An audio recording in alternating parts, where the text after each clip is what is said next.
Pints with Jack, Season 4, Episode 44. The Screwtape Letters. Letter 22. Isn't she lovely?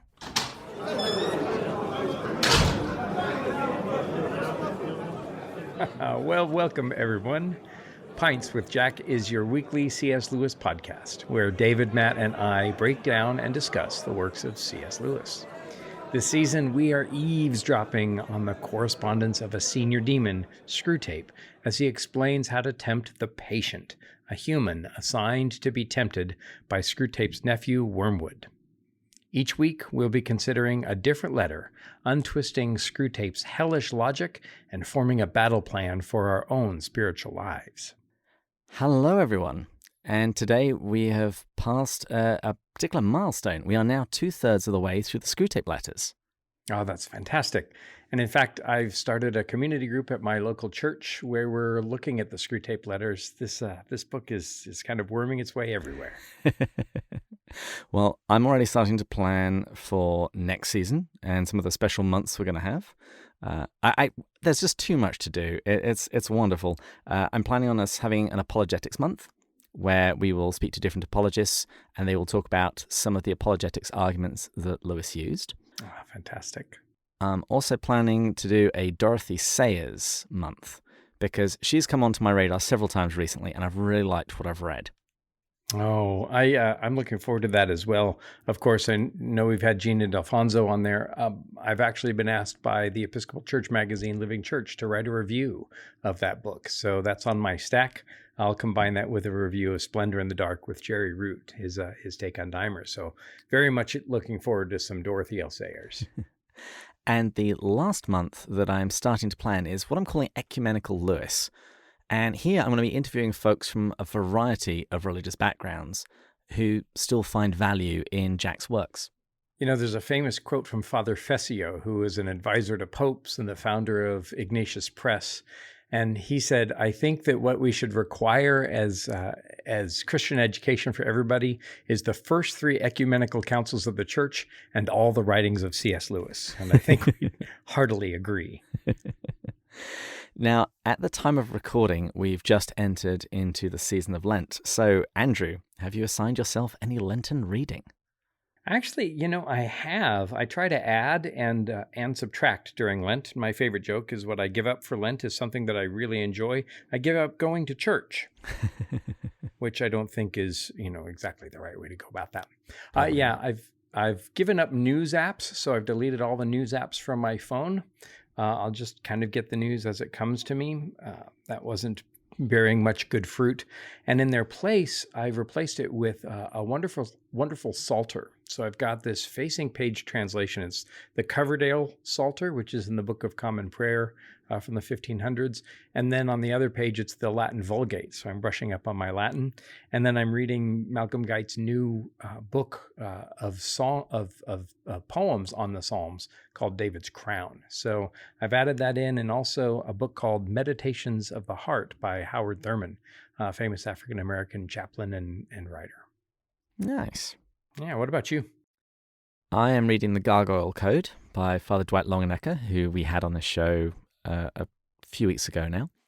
And aside from that, I am just doing a decade of the Rosary each day, just to try and get back into the habit of making that a regular part of my life. Oh, that's fantastic. I've been drooling over the work. There's a guy called the Catholic Woodworker. Oh, yes. Yeah, I know them. They've got gorgeous stuff. The 1 decade keychain. Yeah, I've been. That's also what I'm doing for Lent. Is I'm trying not to spend as much money, and so that's there in my longing basket. But maybe for Easter, that'd be a good present. One thing I came across this week, I just want to give a shout out. It's a YouTube channel by Father Jeffrey Dole. He's got a YouTube series where he's going through the Screwtape letters and giving an 8-minute or so discussion of each letter.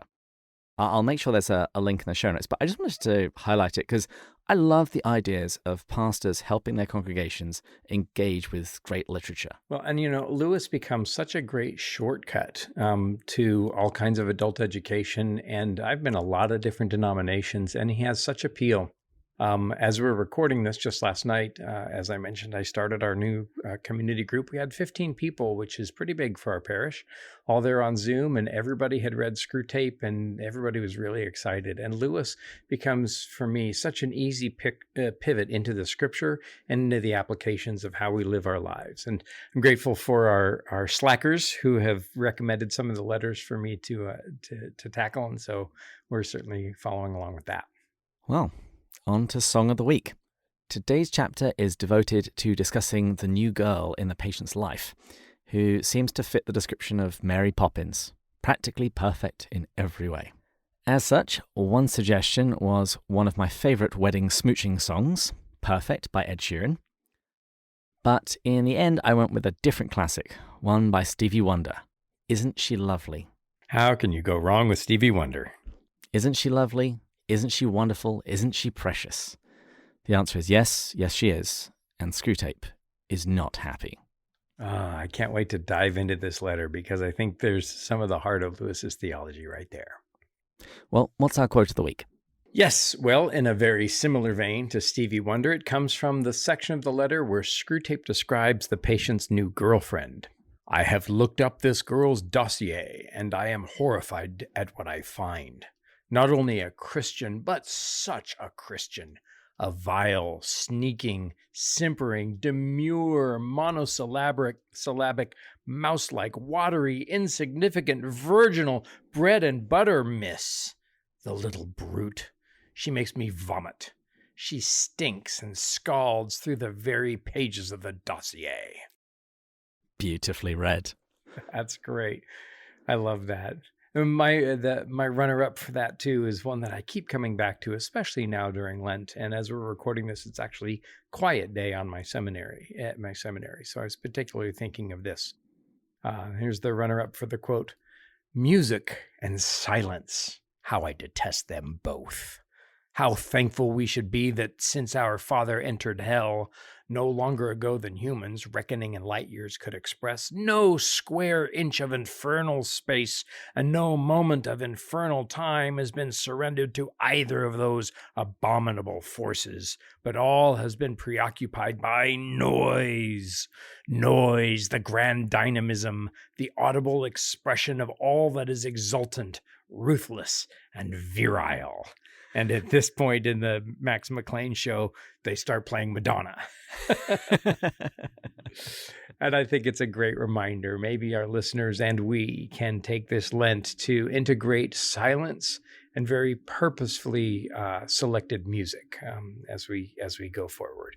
Yes, and avoid the grand dynamism of noise. What's our drink of the week?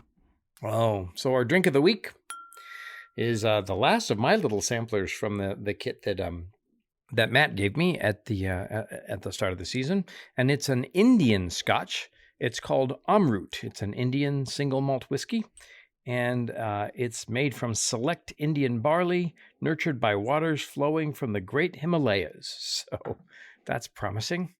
And I went looking for this in the Michael Jackson book, and this particular one wasn't there. Yeah, I'm finding that the Jackson book isn't as completist as I'd like, but you did find a description. It's gold and pale straw, and that certainly checks out. Yeah, that's what it looks like up against the light.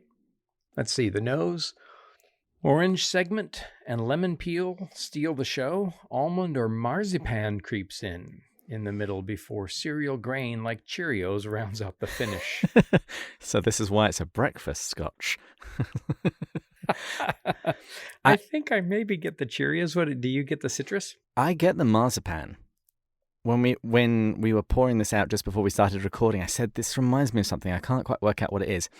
I think it's marzipan. Yeah. Yeah. Which is much bigger in England, I think, than it is in the States. Oh. We've been watching not only the Great British Baking Show, but the Great British Menu, which is this competition. And we're convinced that you Brits have nothing to eat for dessert but strawberries and rhubarb. Pretty much, yeah. All right. The palate, it says, the mouthfeel feels light. It comes off hot at first from the alcohol, but on the other hand, it's a quick burn that rounds out. Yeah, I think so. I wouldn't say it's that quick, though. That lasted a while. It did. It comes off as very phenolic. I don't know what that means. It moves into smoky beef jerky. I'm not sure. You get the orange from the nose on the palate and a little sweet honey. The dram is woody, and as it moves to the finish, it's reminiscent of black liquor. This one definitely needs a drop of water. Let me try that. Water really, really helps. Soften it. Yeah, I think it definitely needs that. I've just looked up phenolic, and it relates to phenyl carbolic acid. Okay, great. Not fennel the spice. As always, Scotch descriptions really own the fact that Scotch is kind of weird. It is. So, with this new drink, let's toast one of our newest gold level supporters from Patreon. Today, we are toasting Gillis Klotz. So, here's to you, Gillis. Cheers. Cheers. So, on to letter 22, which was first published in The Guardian on the 26th of September 1941. Here is my 100-word summary. In addition to threatening his nephew, Screwtape rants about the patient's new girlfriend, a Christian lady of great virtue. This is a disaster for Wormwood. Even worse, she also has a wonderful, supportive family and set of friends. Unable to accept their loving behaviour at face value, Screwtape wonders what they are really up to. Of course he does. Screwtape rails against God, whom he considers a great hedonist. He laments that they have to twist everything before it can be used towards their own ends. The letter is concluded by Screwtape's secretary, as Screwtape has accidentally transformed into a centipede. Oh, that's fantastic. So, kicks off with Screwtape offering some not very veiled threats in response to Wormwood's attempts to get his uncle in trouble with Hell's secret police over charges of heresy. Screwtape includes in his letter this week a booklet about the new House of Correction for Incompetent Tempters. Screwtape comments, "It is profusely illustrated, and you will not find a dull page in it." We find that Screwtape would be united in an indissoluble embrace. And that reminds us of letter 8. We want cattle who can finally become food. Which reminds me of the scripture, St. Paul says, their God is their belly. And this is Screwtape seeking to use Wormwood, anybody else, to feed on. And that's kind of the essential move that we keep talking about. Screwtape wants to turn everything towards himself. Remember in letter 8, he says, the enemy wants servants who can become sons. We want cattle that can become food. And so I think what we see is Screwtape here operating kind of the opposite of John the Baptist. John says, I must decrease and Christ must increase.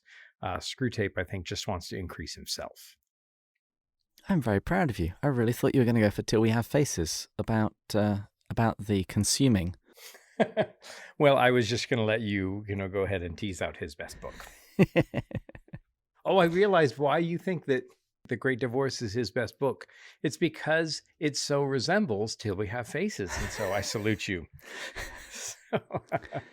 Anyway.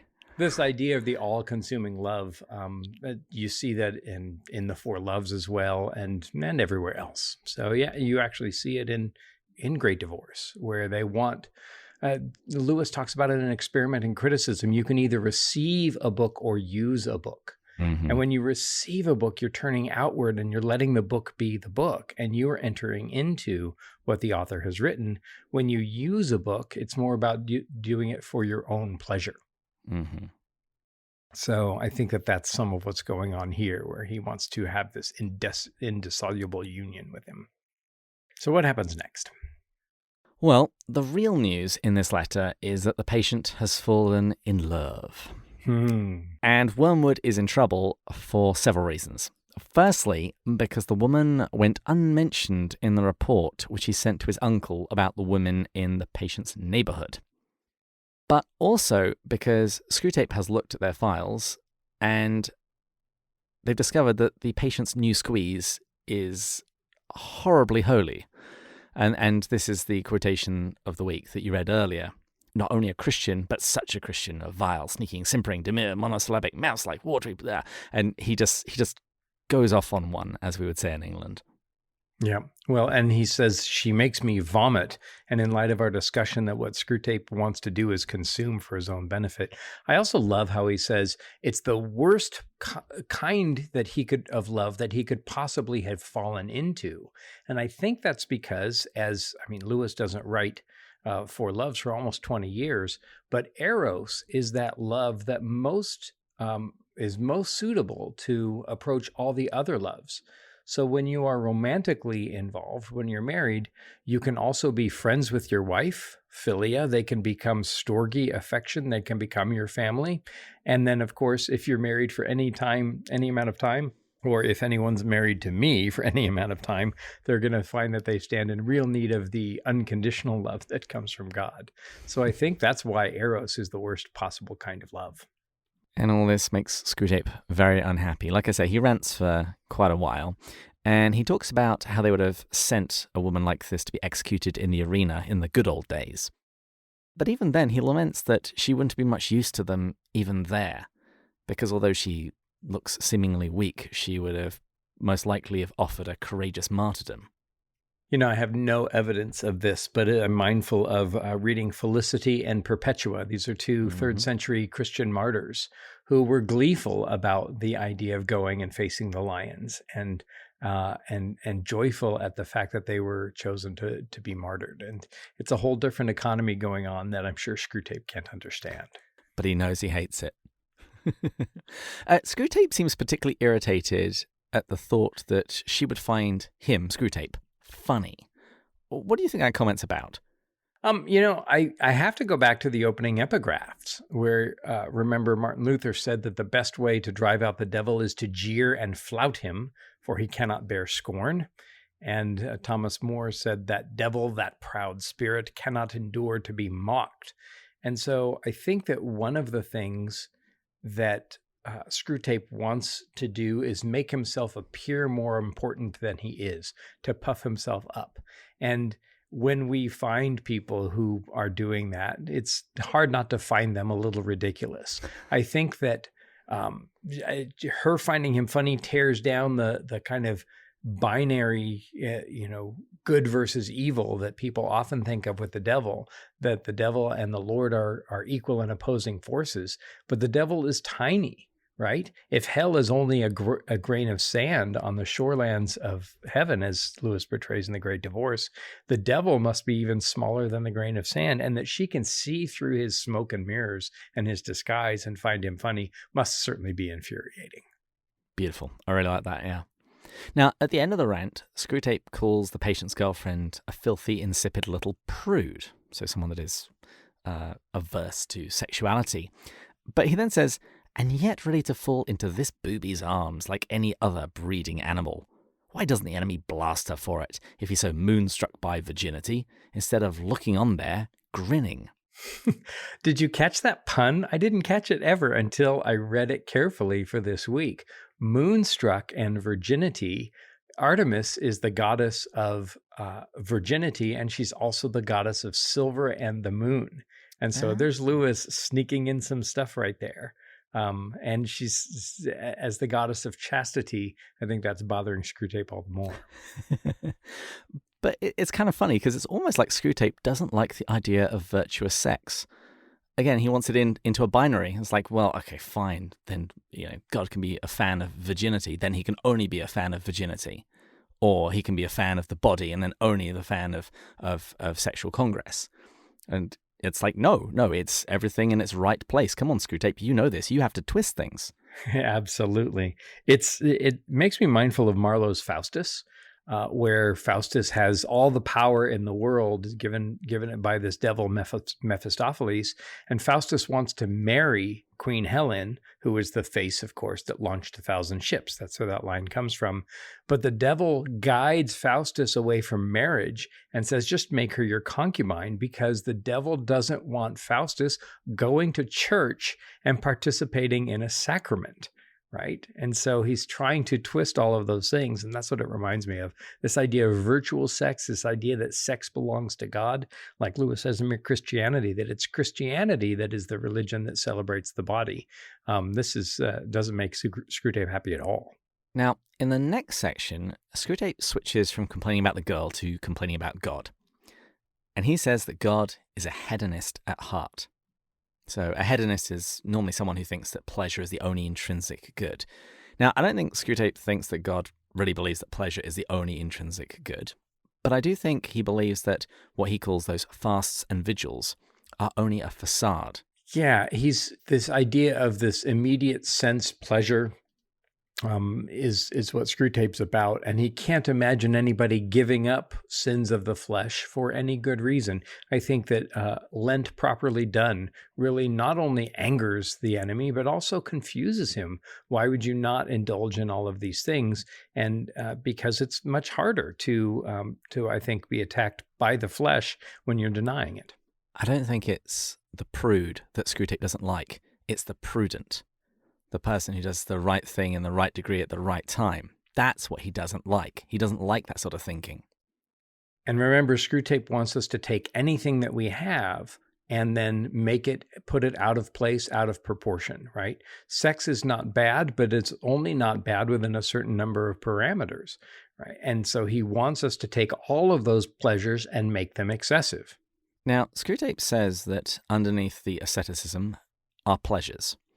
He says that God makes no secret of this, and he quotes Psalm 16, "At his right hand are pleasures forevermore." And Screwtape just thinks all of this is vulgar, and he complains that God is ignorant. He just doesn't understand what Screwtape calls the high and austere mystery to which we rise in the miserific vision. Or which we stoop, maybe. Yeah, I think that it's the opposite, of course, here of the beatific vision of Dante's vision of Beatrice.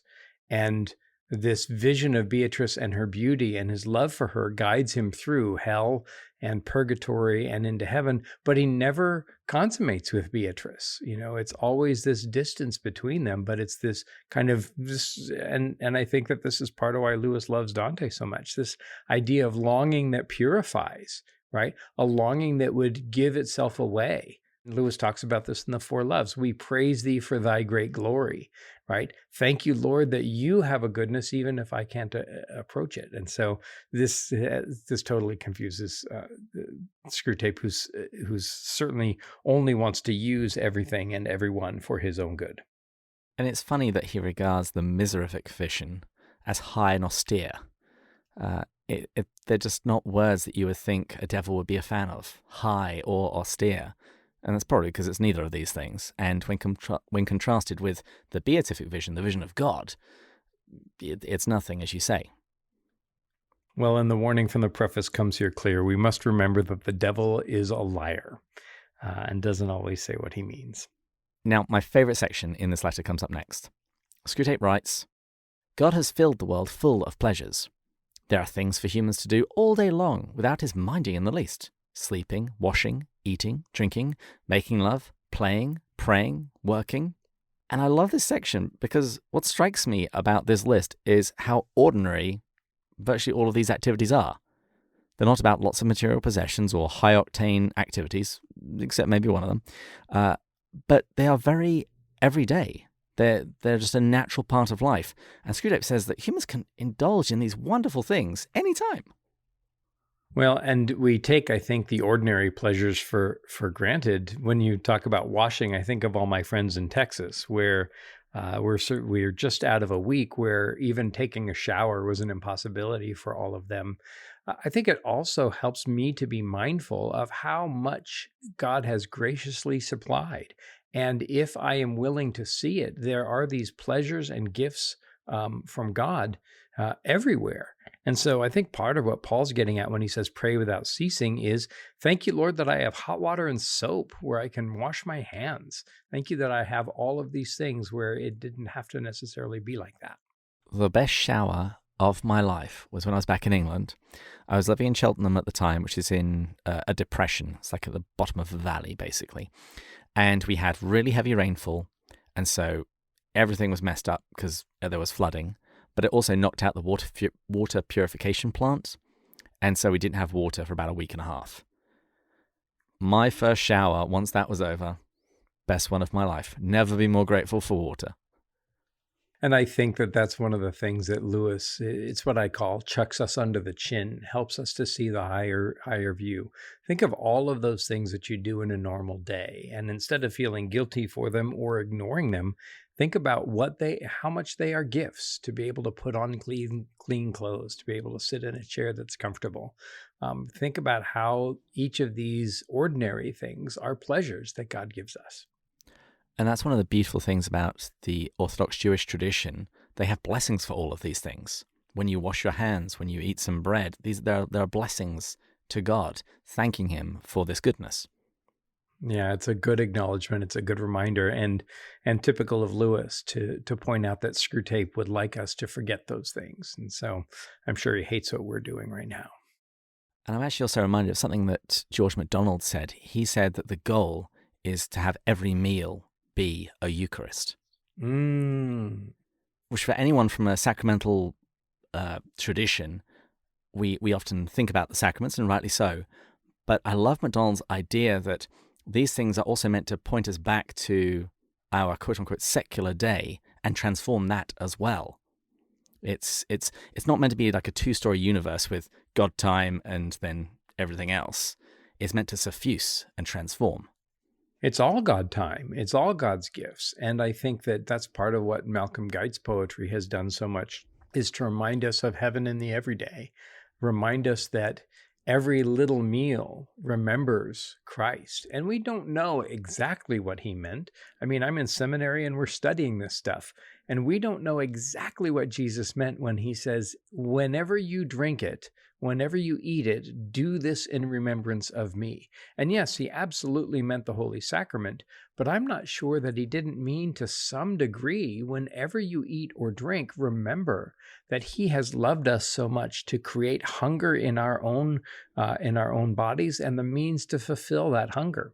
And even as we are, some of us are experiencing Lent, one of my priests last Sunday preached a lesson on being full and being empty, and even the gift of being hungry. And this is Lewis again. This is why I keep coming back to him, is because he's got so much wisdom. He said, taken in the right mood, even a missed meal can become a voluntary fast.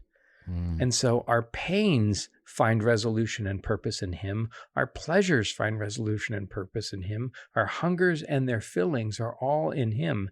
And poor Screwtape, he's got so few tools to work with.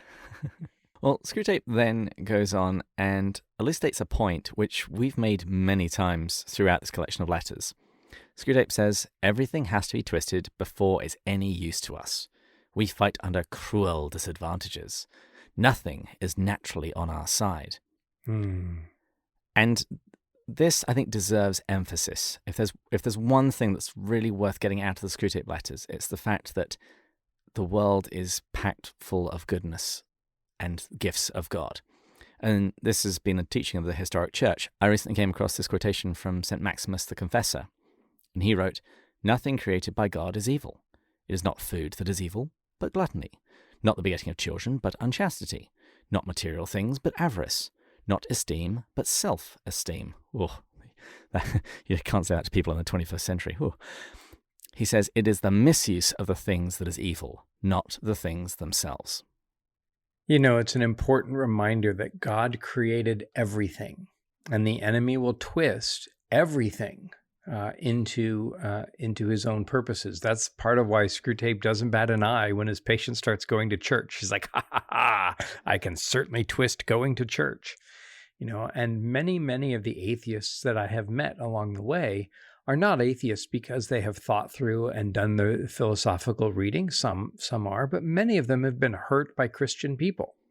And then, you know, kind of end up in that camp. Well, people are going to hurt people. God and the enemy is certainly going to be at church and try to make me distracted and try to make me critical and try to make me judgmental. You know, the enemy is going to kind of keep at it. But the great encouragement, and I learned this first from Lewis and Screwtape, is that once we're aware of a certain technique that's working, as soon as we recognize it, call it out, committed to prayer, the enemy will stop that. He'll try something else, but we can win those little hills in the battle of the daily life. Now, speaking of pivoting, he pivots back from talking about God and how terrible he is to talking about the girl and how terrible she is. And he points out all the problems with this relationship. In particular, he really doesn't like this woman's friends and family. They're just repugnant to Screwtape. And he describes the house in which she lives as one that reeks of that deadly odor.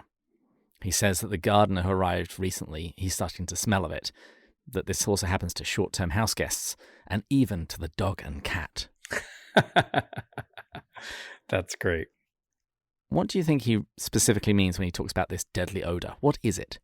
I think this odor is virtue. And I've mentioned here before that Lewis establishes this pattern. The development of a virtue happens in this way. An action repeated becomes a habit, and a habit repeated becomes a virtue. And so if I want to be a kind man, it's incumbent upon me to do kind actions, to do kind things to people, and then to do them repeatedly until they become a habit, so that that habit kind of soaks into me, and then kindness becomes the kind of odor that comes off of me. And so when I think of odor, I always think of kind of the virtue. What does somebody smell like in terms of their person? And even the dog and the cat. And Lewis, I think, is speaking from experience. Walter Hooper was fond of telling the story of old Tom, the mouser, a cat that Lewis had who had lost all his teeth, yet Lewis made his housekeeper debone fish 3 times a week for old Tom because he was a pensioner. He was a retired veteran, and that Lewis would even show kindness to the cat. I think that's what he's talking about, is this kind of odor of virtue, of good humor, of love, patience, peace, joy, whatever is noble, whatever is, if there's anything excellent, think on these things. I think that's what Lewis is referring to. Does that make sense? Yeah, and I like it because connecting it to habits take time to develop. And when I think of odor, I think of marinades. I think of something sitting in the pan or the oven for hours, slowly simmering away with the smell soaking, with all of the tastes soaking into the food, and the entire house is filled with this glorious smell over the course of an afternoon or a morning. It'll never make it into the translations, but I think that that's an excellent translation of the Greek word bautizo. It's where we get the word baptism, but it means to dip, like you would take a piece of white pine wood and dip it into brown dye. And so I think that the next time I see baptized, I'm going to think about marinated. I think that that's better. I think one of the phrases I had in season 2 is that Christianity is a marinade, not ketchup. You can't just quickly squirt it on at the end. No. It's all about that deep marinade. Absolutely. Yeah, it has to soak in. And I think that it's soaked into her house, and that's what Screwtape's objecting to. Mm. Now, in previous letters, Screwtape has been utterly confused by the philosophy of heaven, namely love, and he seems rather confused by this woman's friends and family just as much. He writes, "The house is full of the impenetrable mystery. We are certain, it is a matter of first principles, that each member of the family must in some way be making capital out of the others. But we cannot find out how. They guard as jealously as the enemy himself the secret of what really lies behind this pretense of disinterested love." You know what he's thinking about here, I believe? It's right. Well, he publishes it in 41, so it may be a little bit early, but he publishes Out of the Silent Planet in 38. So by right now, and he writes the foreword to That Hideous Strength by 43. So Lewis is probably writing Paralandra right around now, or maybe writing That Hideous Strength. And it reminds me of the community of St. Anne's on the hill, of this house that has this mystery of love that's shot through. And so I think this is an echo, either an echo forward or an echo backward. And also what happens in that house. The gods come and dwell with them. Absolutely. And there's disinterested love. One of the things I meant to say in the episode with Dr. Jason Lepoyavi about Screwtape's inability to understand the logic of love, it reminds me of a couple of translations do this. I think the King James and the NASB. In John 1:5, it speaks about the light shines in the darkness, and the darkness did not grasp it or comprehend it. There's something about goodness that Screwtape just doesn't get. I'm looking that up right now as we speak. And the light in the darkness shines, and the darkness it has not overcome. Let's see what that word is. Most translations that I've read have some concept of overcoming. Yeah. Seize, tight hold of, arrest, capture, appropriate, catch, overtake, and comprehend. So comprehend more than just kind of I understand, but it has grabbed my whole consciousness. And I think that's what he's referring to. Now, I've got a question for you. Have you ever encountered a house like this? Like the one of the patient's girlfriend? Yeah, there have been many. And it's not so much the house as it is the Christianity that is that's within them. I think of my old youth pastor back when I was in Nashville, Scott Rowley, and his wonderful wife. And a little turbulence that happened, and then 20 minutes later, everybody's happy again, and the kids are, having received some correction, are now snuggled up on mom's lap. The house of Simon Barrington Ward, Bishop Simon, who sat next to Lewis for years at Magdalen College, and I was blessed to go visit him with Malcolm Geit one day, and the holiness that filled his house. His wife at 80 kneeling on the floor to slice our coffee cake for us as we were having tea, and the blessing that he gave. And I felt concussed after spending a couple of hours in that house because of the holiness that just kind of echoed through there. And so I hope that my house has a little small echo or odor of that. Or at least the coffee cake. I would take the chocolate coffee cake for sure. Yeah, for me, the house that jumps to my mind is the house of my first godson, Johnny. His family, they were my small group leaders at the church I went to back in England. And their house, I would just describe it as always filled with life. There was never a dull moment. It was organized chaos, and there was always something going on. There was always excitement and joy and enthusiasm about life.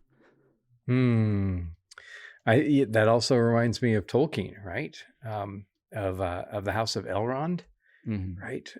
Whether what you liked was drinking or sleeping or singing, or let's see, Elrond's house was perfect. Whether you liked food or sleep or storytelling or singing or reading or just sitting and thinking best, or a pleasant mixture of them all. Oh my gosh, if I have any blessing that could be said over my house, I hope that's what my house is like. I once knew someone whose pastor, they actually named their house Lothlorien because they wanted to be their house to be a place of healing. Oh, wonderful, wonderful. Well, I have just received, there's a fantastic gift behind me on the couch from Diana Glyer, and I think that she did it herself. I've got this big wooden stained cedar or redwood or something, this big plaque in wood, and it says in Tolkienish script, "No admittance here except on party business." And so that's an incredible gift from her, and I can't wait when I get through a seminary to have that over our house. We also have a sign over Kristen's study called Spare and a sign over the walk-in closet called Wardrobe.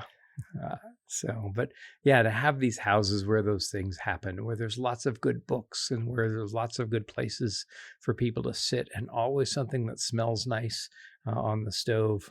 I've been in a few houses like that and aspire to have one myself. The only thing your description was missing was naturally good cups of tea. Good cups of tea and a nice shelf of malt. Screwtape goes on to talk about this house, and he describes the house and the garden of vast obscenity.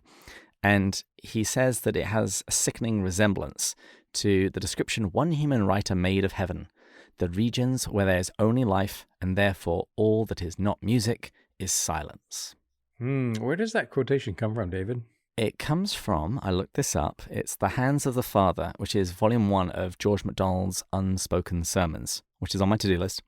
And you actually also find it in the anthology that Lewis produced of MacDonald's works. And Screwtape, he riffs on this idea of music and silence, and he says that he hates them both. And he says that in hell, there are neither of those.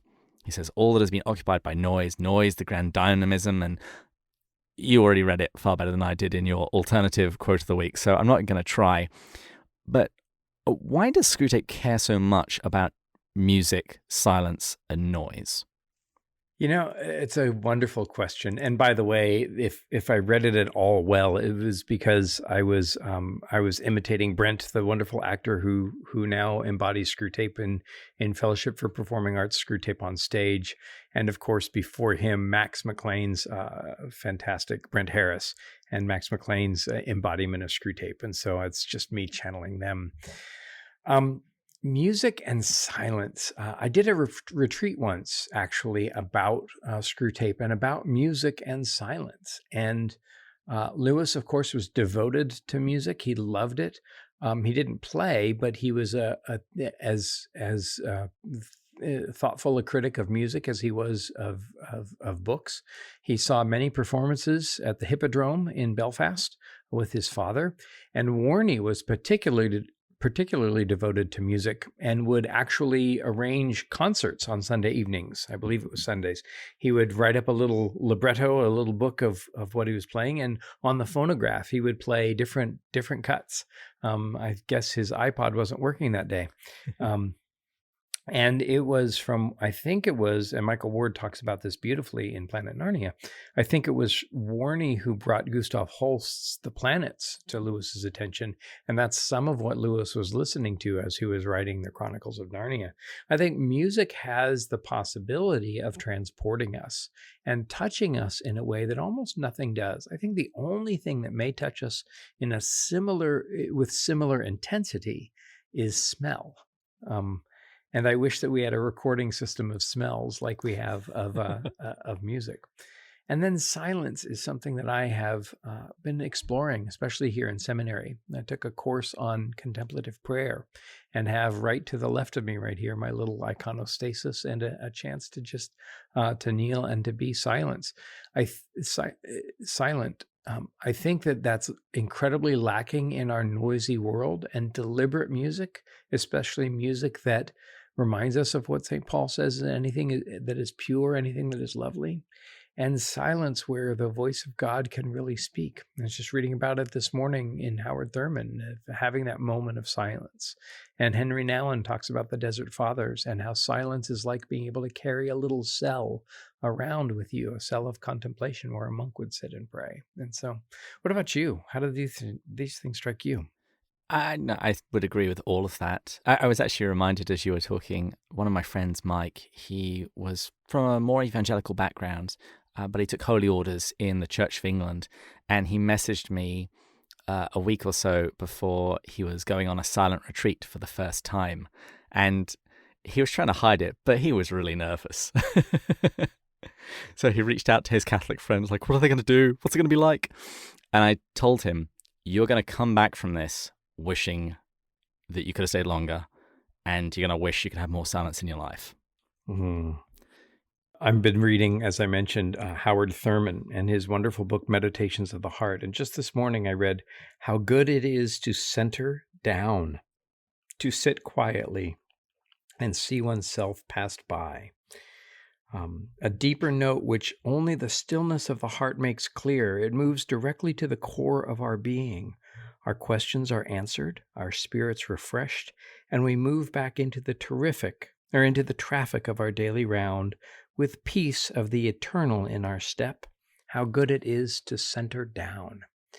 And so, especially in our world surrounded by the internet and everything screaming for our attention, I encourage you and I encourage myself and, of course, our listeners to take some time to draw a breath, to create space and stillness that we don't have in our modern world, and to let the voice of God speak inside of that. I think it will drive the devil crazy, and that's a good thing.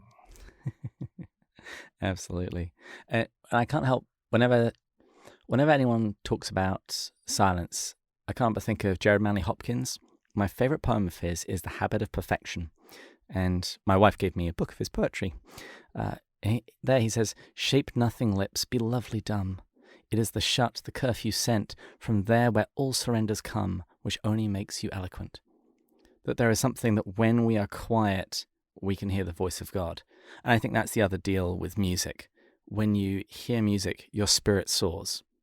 It just does that naturally. I remember there was a video, 10 years ago now, probably, and they were talking about music therapy with people who are either very old or they had Alzheimer's or similar kind of degenerative diseases. And after they had played the music that they loved, it was almost like they woke up. And they knew every word. And I've seen that video. That's marvelous. It reminds me of that Robert Frost poem. He says, "Now close the windows and hush all the fields. If the trees must, let them silently toss. No bird is singing now, and if there is, be it my loss." Right? To shut all the sounds out. Maybe even shut off this podcast and give God a chance to speak. Then turn the podcast back on. Yeah, we're nearly done. You can shut off in a moment. But I think that's a very helpful reminder for me anyway. Well, in that case, let's wrap up the book by talking about the funny episode that happens at the end. Because Screwtape is in mid-castigation when the sentence breaks off and we're told that in the heat of composition, I find that I have inadvertently allowed myself to assume the form of a large centipede. I am accordingly dictating the rest to my secretary. My question for you is, why does this transformation happen and what can we learn from it? I'm not entirely sure, but he just gets so apoplectic. I think that some of that transformation is in Milton. Mm-hmm. And Arend Smilde is a marvelous Dutch scholar, and his site I heartily encourage you to check out, louisiana.nl.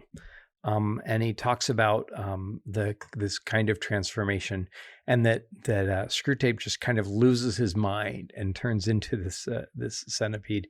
I think it's too early to have reminded me of Gregor Samsa in Kafka's Metamorphosis. But he becomes this kind of beastly thing, and he can't even control himself. What did you make of that? I definitely agree with you about Milton. I looked it up. It's in book 10 of Paradise Lost. The demons who raged against God are turned into snakes as a punishment. And it's clear from what Screwtape goes on to say that he rejects this idea. The other book that I was put in mind of was A Picture of Dorian Gray. Mm-hmm. In terms of Dorian's soul is manifested in the picture. Well, in this case, Screwtape's soul, or the demonic equivalent, is manifested in his transformation into a centipede. Much like Eustace, who, what did he do? He lay down on a dragon's hoard with dragonish thoughts in his heart. Well, when Screwtape is filled with this anger, he just can't control himself anymore, and what is inside comes outside. Well, if you had read The Great Divorce a little better, I think that the opposite of this kind of downward transformation that you see in Screwtape, it happens to the horse, who becomes the winged horse, or to Fletch, the horse in the last, or in Magician's Nephew. But this horse that, or the red demon that becomes a horse that the man can ride. Starts off as a lizard, is killed. Yep, the red lizard, yeah. And then transforms into this thing. And so we are all in the process of transformation. And these things, these emotions that we have, if they are selfless, will be transformed into something higher. But if they're selfish, will be transformed into something lower and mindless and monstrous. And so I think these transformations have many echoes throughout Lewis. Yeah, I would say it's just heavenly and hellish creatures all over again. And it's just telling you that you can be hellish and become even more hellish. Now, earlier I said that Screwtape rejects Milton's understanding that the demons were turned into snakes as a punishment. He says that he much prefers George Bernard Shaw's understanding. He calls him Pshaw. And he speaks out, transformation proceeds from within and is a glorious manifestation of the life force which our Father would worship if he worshipped anything but himself. And so, for people that are just dropping in, we've spoken about George Bernard Shaw before. He was a playwright and he's a philosopher, and he was an enthusiast of the life force, which we've mentioned quite a few times in the show. The sort of an impersonal force that drives everything forward. And so Screwtape sees this transformation into a centipede as a life force-like experience where he is driven into a more glorious manifestation, although apparently one that can no longer hold a pen. Oh my goodness. And you see this life force reference come up in Mere Christianity too, in book 1 there. And so I love the PSHAW. Unless you have done good reading as a child, it's kind of a British expression, dismissive expression, right? Like, I don't make much of this. Yeah. And so I think it's a pshaw. And I think that it's Lewis maybe slamming Shaw a little bit. Of course, Shaw and Chesterton were great and famous enemies. Oh, frenemies, really. They were friends, but they debated a lot. The one thing I thought was funny when I was thinking about this was that Shaw, at least to my mind, he's best known for Pygmalion. Most people might know the film version, My Fair Lady, which interestingly is actually about a transformation from a flower girl into a classy lady, a princess. Mm-hmm. And where Screwtape is clearly being transformed into something lower, he accepts it as something higher. It's how much he deludes himself. And in the centipede form, he says he's even more anxious to see his nephew and unite him to himself, which is all kinds of creepy. Oh my goodness, yeah. It's consumptive. It's making use of it, and so yeah, poor Wormwood. But I don't think I pity him much more than I do his uncle. There was one bit at the end I wanted to get your thoughts. The letter signed for his abysmal sublimity under Secretary Screwtape, TEBS, etc. I went looking for what the TE might stand for, and the best suggestion I came across was Tempter Emeritus. Any ideas? Yeah, no ideas at all. And I don't think that Lewis really addresses it. And so certainly he's trying to prop himself up and show all of his titles. But no, I'm not sure. Maybe it's a backhanded reference to T.E. Lawrence, but I think that's probably a big stretch. Well, listeners, if you have any idea about what the TE and BS might really stand for, I have some thoughts about the BS, please write us an email and let us know. Well, let's wrap things up with Unscrewing Screwtape. What have you got for us? I think my main do is do embrace music and do embrace silence, and don't give a voice to all of the noise. It's appalling when my iPhone tells me how many hours a day I averaged last week on my phone. It's appalling. I should turn that off, or I should maybe just put my phone down. And so I think be deliberate about what you allow into and before you. The scripture says, I've allowed no unclean thing before my eyes, and would that I had a day like that. So be deliberate about what you allow into the precious gates of your senses. What about you? I had 4 more. Do find yourself a spouse who makes Screwtape mad. And be a spouse that would make Screwtape mad as well. And that's a good reminder. If you're married right now, I imagine that your spouse probably does something that annoys you. What can you do not to be annoyed by that or to forgive that? What little grudge are you holding? What little habit of personal selfish privilege are you clinging to? And how could you maybe let that go? And what can you do to serve your spouse today? My next one was, do foster a strong circle of virtuous friends. Oh, that's fantastic. Yeah. Very biblical. Do remember that God made a world packed with goodness. Mm-hmm. I would say look for those ordinary pleasures and receive those ordinary pleasures. One of the pleasures I'm fond of talking about when I speak is that when I itch and I scratch the itch, it goes away. Can you imagine being so constructed where an itch would never go away? Be mindful that God has showered you with good things. Yes, don't be like Orwell, who wants to reject all of the good... Oh my goodness, look what you've done to me. I keep quoting Till We Have Faces. All right, last one, final one. Don't turn into a giant centipede. Absolutely. I think that's some practical wisdom we can all get behind. Absolutely. Yeah, turn from yourself, turn towards others, reach out, and love God and love your neighbors. You'll fulfill the law of Christ in so doing. Thanks to all of our top tier supporters, Gary, Jake, Stephen, Matt, Jeff, Chris, John, James, Kate, and Rowdy. You can find us on all of the show's social medias, Facebook, Twitter, MySpace. And you can pick up t-shirts and shirts on our website, pintswithjack.com/shop.